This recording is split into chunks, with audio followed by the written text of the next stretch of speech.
Hello, I'm certified natural healthcare practitioner Erin Thole, and I work with clients both one-on-one and in group hybrid programs, getting to the root cause of what ails them. Kind of a health detective, if you will, putting the pieces of the puzzle together. And I see clients all over the country. So no matter where you are, you can get care. If we need lab work, panels, anything like that, I can order that out for you, no matter where your location is. I use functional labs, so we're really able to dive deep into what is going on instead of just doing like the surface level labs that you would get at your doctor's office. So it's a very comprehensive type of approach that I have, where we're melding the physical with the emotional, nervous system, all of that good stuff to figure out exactly what's going on in your body, unwind that ball of yarn, and get you to a place of lasting health.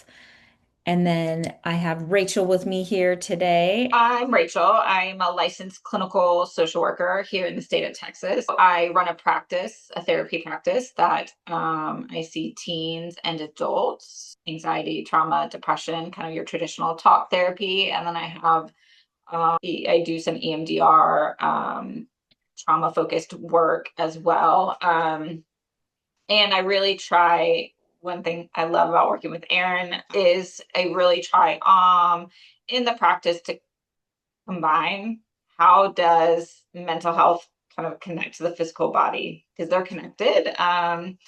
There's still a lot of belief out there that they're not. And so I work really hard with clients to kind of understand that and get to the root cause of anxiety and depression and even trauma where that can be stored in the body. And so just working from a very functional, integrative mental health approach in Which my is so work. fantastic. Yeah, and that's one of the reasons that we work so well together in terms of like, having clients that we share, which we do share a handful of clients together, which is great because then we can really tap into their health from all of these different angles. And I really love like the EMDR and the trauma work and things like that you do because I feel like that is vital. And we were just talking, a moment ago about how trauma can really affect your physical health. Like sometimes people Mhm. have things going on physically and they can't really find any physiological root cause for it when they're going to all these doctors and specialists and things of that nature. And there's actually a ton of research and there's multiple books, like The Body Keeps a Score and things like that on how trauma manifests in the body as physical ailments, especially as like Yeah, autoimmunity. So I think that that's fascinating. That's really a huge thing that is often missed. Um, right. and for a long time, like I've been a practitioner for 18 years, 18 and a half, almost 19 years. And so for the first few years of my practice, I really focused on the physical, the physical, the physical. Like I was just hyper focused on that. And then stress management, nervous system regulation was kind of almost like as a, oh, by the way, you Right. should probably do this too. Yeah.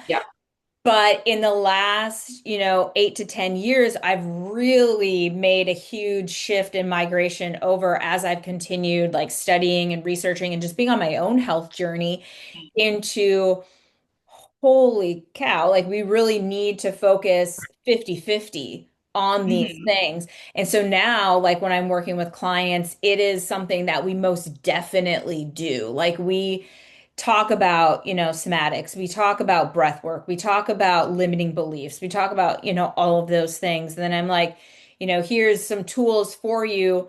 Do the deep dive stuff with Rachel, Yeah. so because I'm not a Yeah. therapist, I'm not going to claim to Right. know how to walk you through all of those things, but I have tools that you can use, and then she's gonna, fine tune everything and really do the deep dirty work on all the emotional stuff as Right. we're also working on the physical and how that, I'll even ask clients like, where do you feel that anxiety in your body? Like, do you feel it in your chest? Do you feel it in your throat, in your gut? Like where do you feel it? And then does it move somewhere?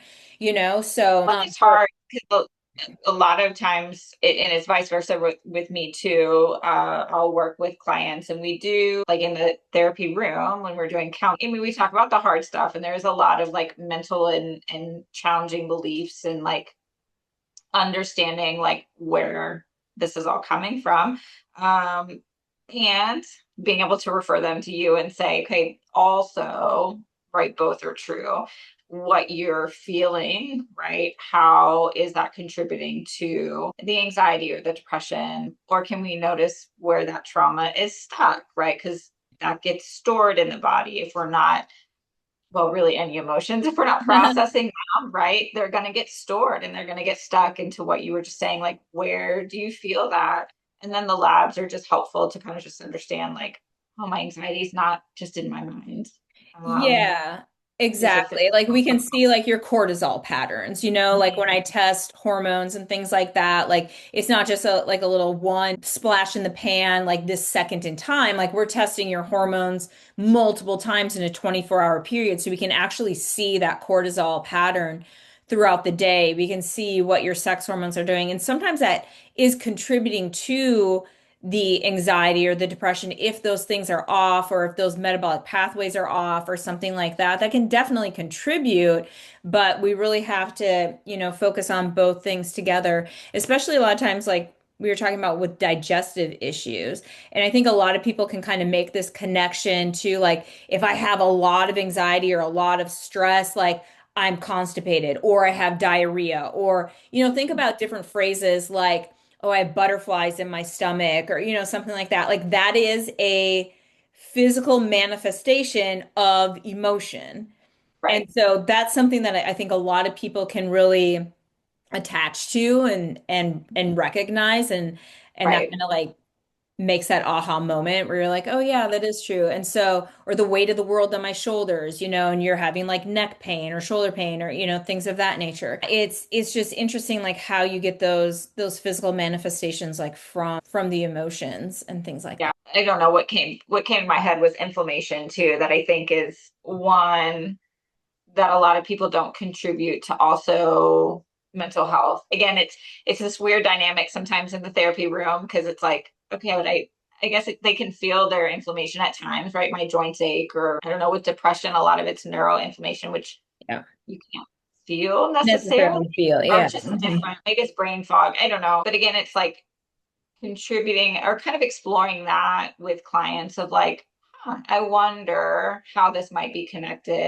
And with stress, like, can we use tools to bring down stress, which will automatically bring down some inflammation, like regulating skills to bring stress down, manage stress differently. I just know you do a lot of labs too that will help to Mhm. see where's our inflammation at and can we bring that down, which will also help in the therapy room, right?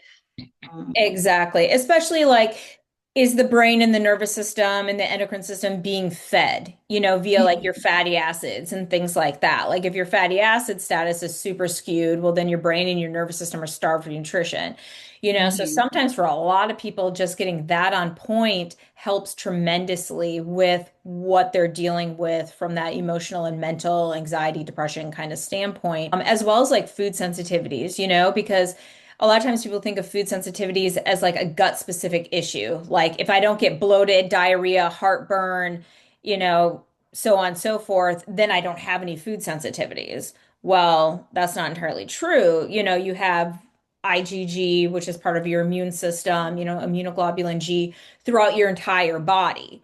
It's not just in your gut. And so Mhm. if you're having a reaction to something, it can cause joint pain, it can cause skin issues, it can definitely cause low mood, low motivation, poor sleep, brain fog, anxiety, depression, all of these things. And so, not necessarily saying that life experience, it totally negates life experience just taking out Right. certain foods, but it definitely takes the inflammation out and it takes the edge off and it could cut down what you're experiencing emotionally and, stress wise and anxiety wise by like 50% or more.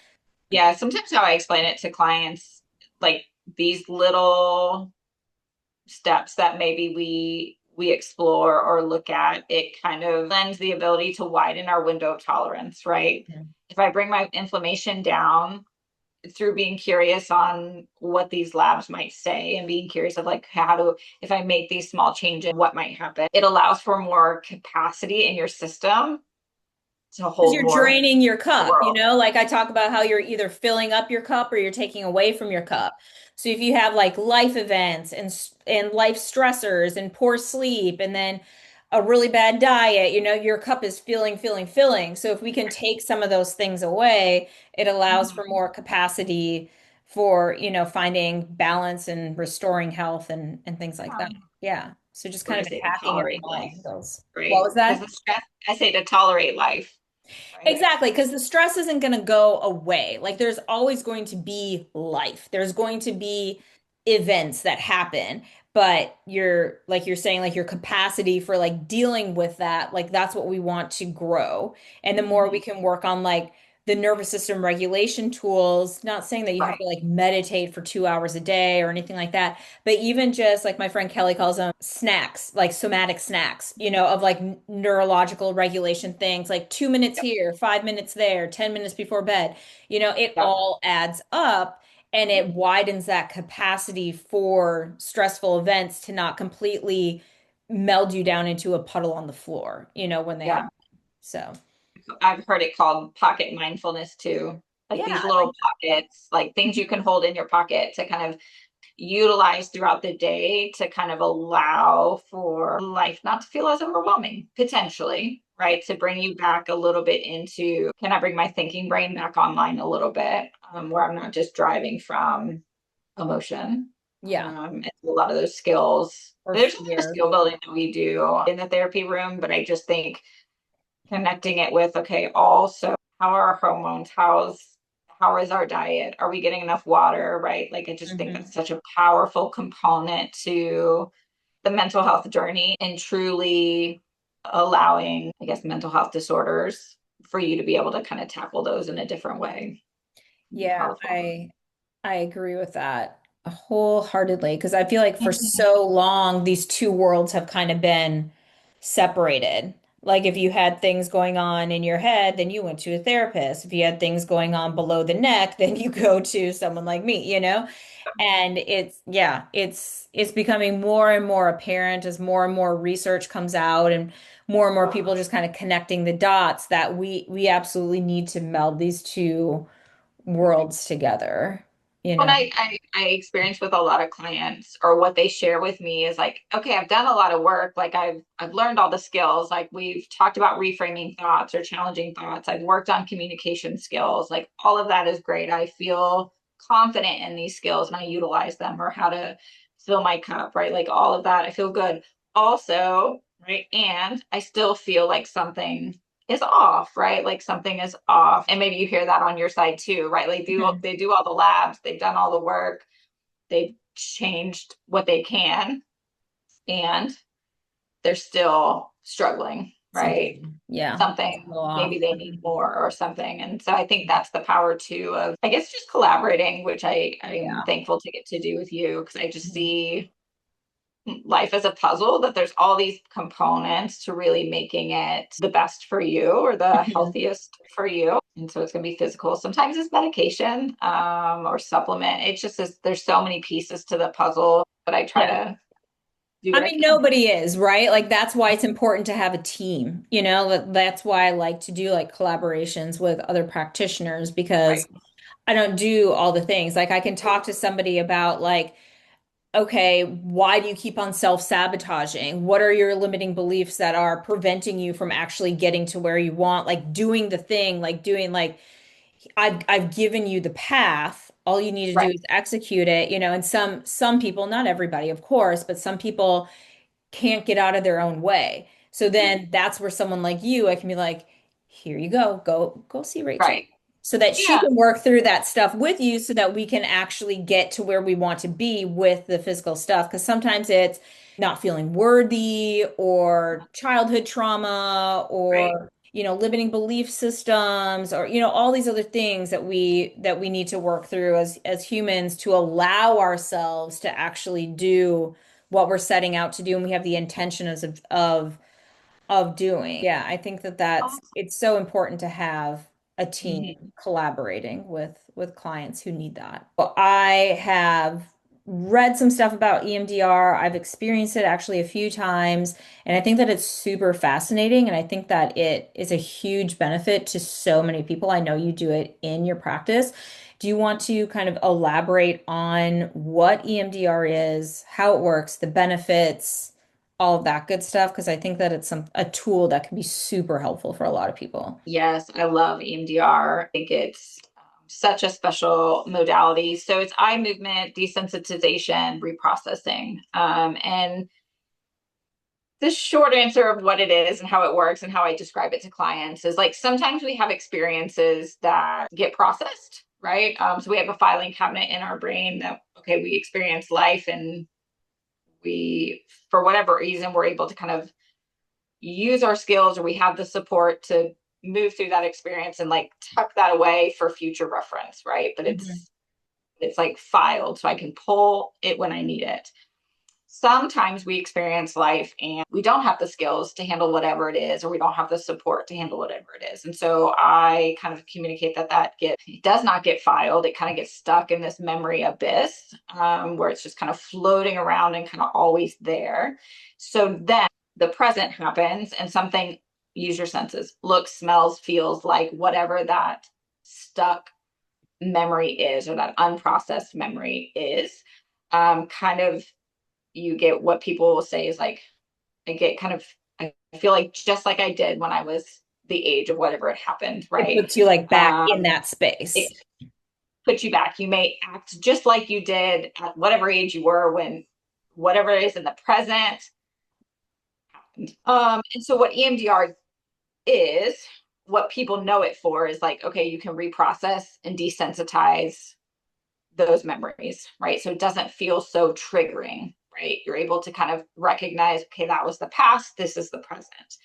Because right now, when that memory is stuck or that event is stuck, you don't know, your body doesn't know the difference. Hmm. But there's actually so much more to it. There's actually 8 phases of EMDR. Oh, Like 3, 4 is where you reprocess and desensitize, but the first couple of stages is like getting to know the person, their history, and all of that. But then there's like resourcing and skill building so that you learn the tools to regulate back, right? Because we all get dysregulated. And especially if you're going to revisit some harder time, we want to make sure that you can regulate back. yeah. And so that's part of it. And then you move into these other phases where hopefully what happens is you use bilateral movement. So that can be butterfly tapping. I use tappers like fuzzies that you hold. Oh, So you okay. tap back and forth. But that bilateral movement, scientifically, I won't be able to tell you exactly right now how It's and when something that about like works. the right left But hemisphere, the yep, brain, or it something. just Yeah. kind of helps. What I say, and I think you may have said this earlier, like it allows for you to get out of the brain wants to heal. We Yeah. just have to get out of its way. Yeah. The bilateral movements allow for that to happen. And so we just let the brain kind of do what it does to reprocess it. Yeah. And that there's no timeline and how fast or slow EMDR is supposed to work. It's at the rate and the time that your brain needs to heal. And so that's kind of EMDR. I love it. I do it mainly in the office. I actually do walk and talk therapy where I actually That's walk awesome. with people. Hmm. Actually, and if you guys can relate to this, right? Walking is a type of bilateral movement. So a lot of people do a lot of good thinking when they're walking, or I do it when I love to run, and that's another way. But I think about that a lot of times. Is it a way? It is a way to process what's It is. happening. And it helps to drop your cortisol levels. If your There's so much. cortisol is high and you go on like even just like a 5-10 minute walk, it drastically cuts your cortisol level and your processing in your mind. You Yeah, know, so it's kind of doing double duty on those I, things. I love it. So I do walk and talk therapy, and not that I'm trying to do EMDR while I'm out there, but it is a form of reprocessing for a lot of people. And maybe I'll do some like skill building and resourcing as like a phase of EMDR while we're out. Yeah. So if you can think about that the next time you're going for a walk and like, what is my brain thinking about and what am I processing? This is like therapy. Yeah, It is it is. your It brain's is. own way of healing if we just get Hmm. out of its way. Yep.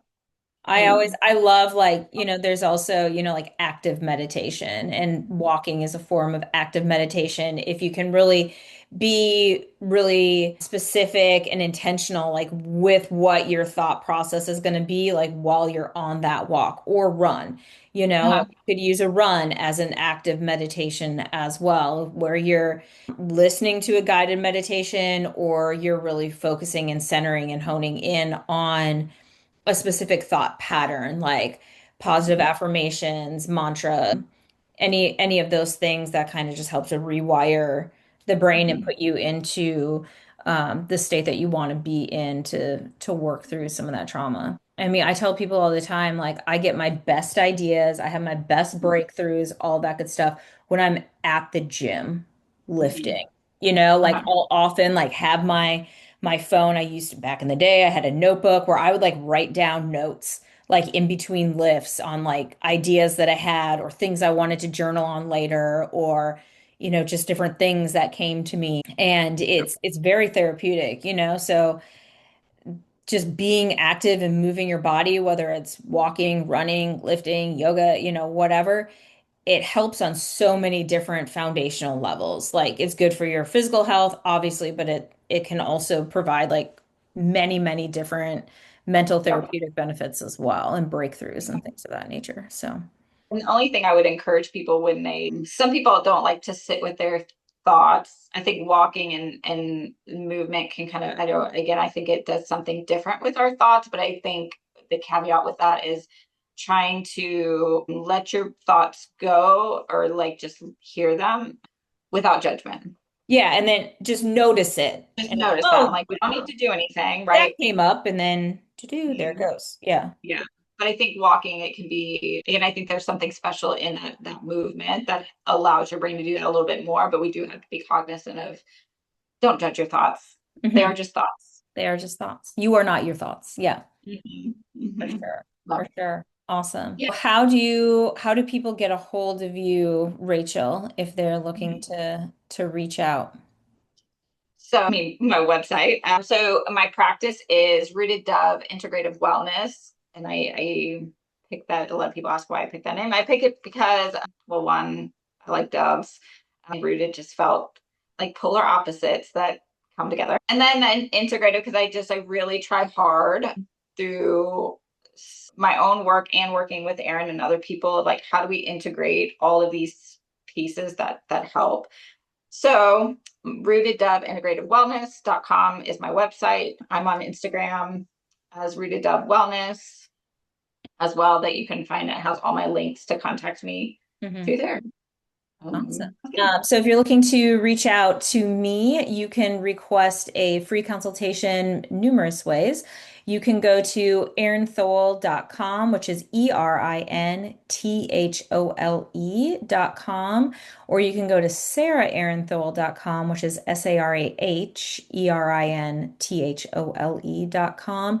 And then on Instagram, I'm Erin underscore Thole underscore CNHP. And on Instagram, I have, and on my websites, I have my Linktree link where you can find all of my self-paced programs. You can find the links to my websites. You can also find the links to request your free consultation and also like product recommendations and things like that if you want to just kind of shop around for wellness products and things of that nature. So lots of different ways to get in touch.